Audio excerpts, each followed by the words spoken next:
It's just coming up to 20 minutes past 3. It's Dan and Sarah with you until 4 on Afternoon Edition.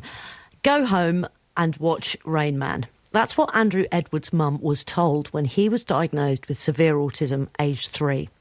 The same specialist said he'd likely be institutionalised, and she decided there was no way she was going to let that happen, and she fought to keep him in mainstream school and then college, after which he managed to land his dream job working with football statistics. It's rare that we hear directly from someone like Andrew, and rarer still to read a memoir like this, which is published today, and it's called I've Got a Stat for You, My Life with Autism.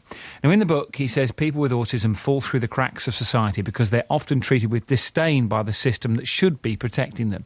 He says he'll now dedicate himself to campaigning against the cuts he's seen in services for autistic adults. In a moment you'll hear from Andrew, but we want to speak to you as well. If autism affects you and your family, is Andrew right? Are autistic adults getting the help they need? 0500 909 693. You can text us on 85058 or email us at afternoonedition.co.uk. 5 Live at BBC 5 Live on social media.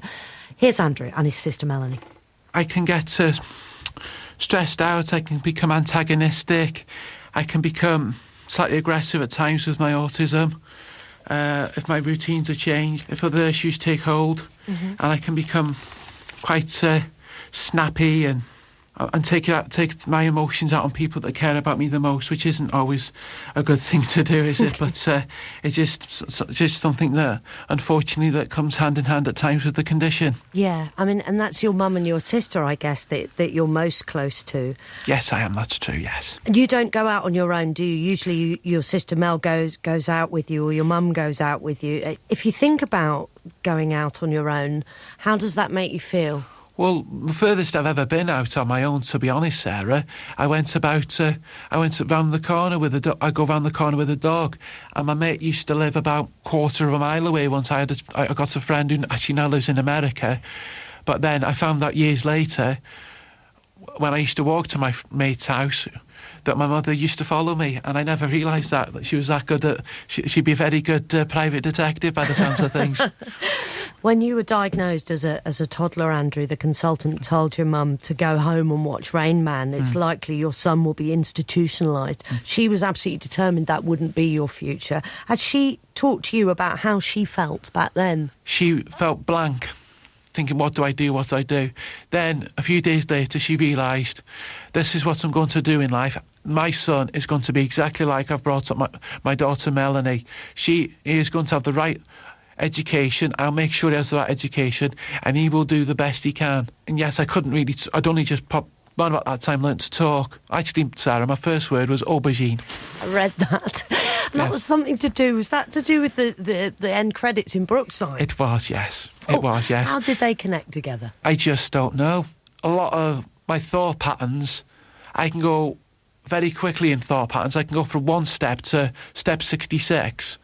And I expect a lot of people to understand that. But then I realise, I'm autistic. People aren't going to have the same thought patterns as I. What about your interactions with other people, Andrew? How do you think people perceive you? Lots of my best mates, well, up nearly all of them, haven't got disabilities.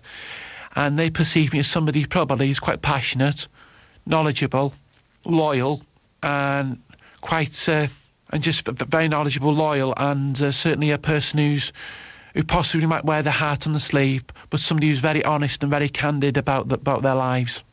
How did having a job for 10 years affect your life? Did that help? Because you worked for Man United TV for 10 years. Yeah, that helped immensely. The thing is, Sarah, I was very fortunate this in my time at Manchester United Television. I was very well looked after. I just wanted to talk to you about as well, Andrew, the difference between social services and care for you when you're a child, and then the transition that you make into adult care.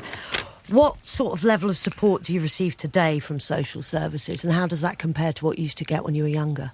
Well, being honest, I don't have any now, but the thing is, the good thing I've got now, I have the best support in the world in my sister. And at the end of the day, the worst time that it happened was they cut all the support after I moved from MUTV and when my mother had her bad accident. But being honest, Sarah, I'd rather... And they never even phoned us. But being honest, Sarah, I'd rather accentuate the positives. I know that you've talked in the past about wanting to campaign for better adult services. What would they look like? My sister could talk about that if it's possible.